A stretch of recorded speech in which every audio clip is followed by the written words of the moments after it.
नमस्कार दोस्तों, आज मैं आपको तुलसी माता की एक बहुत ही सुंदर कहानी सुनाने जा रही हूँ। अगर आपको ये कहानी पसंद आए तो कमेंट बॉक्स में तुलसी माता की जय अवश्य लिखिए। अब सुनिए ये कहानी। किसी गांव में एक छोटी सी लड़की अपने माता पिता के साथ रहती थी। जब वह लड़की थोड़ी बड़ी हुई और उसको समझ आने लगी, तब से वह तुलसी माता की पूजा करने लगी।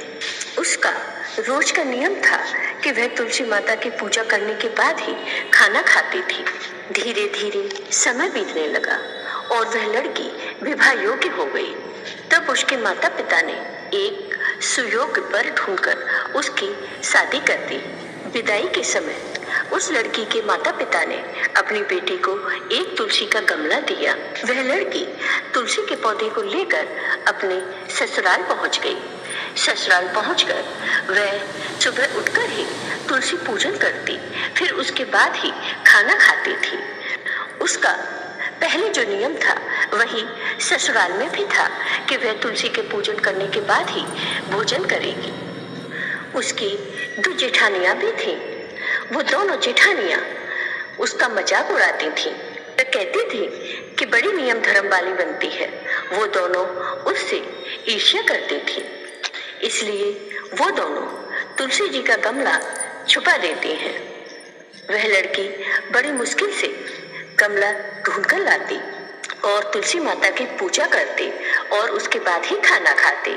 जब जेठानियों ने देखा कि वह लड़की गमला ढूंढ कर ले आती है, तो एक दिन उसकी जेठानियों ने उस गमले को बहुत दूर फेंक दिया। लड़की ने गमले को बहुत ढूंढा, लेकिन उसे गमला कहीं नहीं मिला। वह गमला ढूंढते ढूंढते बहुत परेशान हो गई और बहुत दुखी भी हो गई। उस दिन उस लड़की ने खाना भी नहीं खाया, क्योंकि उसका यह नियम था कि वह तुलसी पूजन करने के बाद ही खाना खाती। उस लड़की की सच्ची भक्ति देखकर तुलसी माता बहुत प्रसन्न हो गई और उसके कमरे में तुलसी माता का गमला प्रकट हो गया।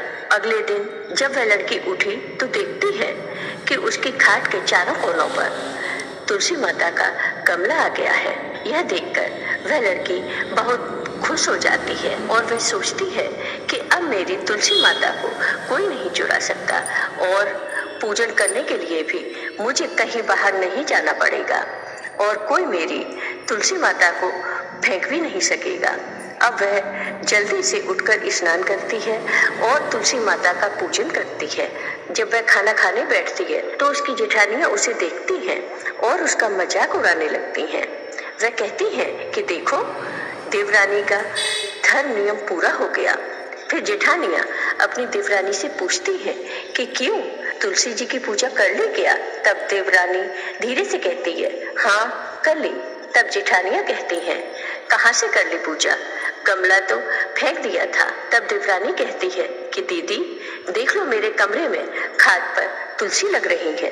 फिर जेठानियां अपनी देवरानी के कमरे में जाती हैं और वहां खाट पर चारों कोनों पर तुलसी का गमला देखते हैं। यह देखकर जेठानियों को बहुत आश्चर्य होता है और वो अपने किए पर बहुत पश्चाताप करती हैं और वो अपनी देवरानी और तुलसी माता से क्षमा याचना करती हैं और कहती हैं कि छोटी, तुम्हारी भक्ति सच्ची है, हमने तुम्हें बहुत परेशान किया, हमें माफ कर दो। तो देवरानी कहती है, दीदी कोई बात नहीं, मैंने तुम्हें माफ किया। फिर जेठानी और देवरानी सभी मिलकर तुलसी पूजन करने लगती हैं। जय हो तुलसी माता।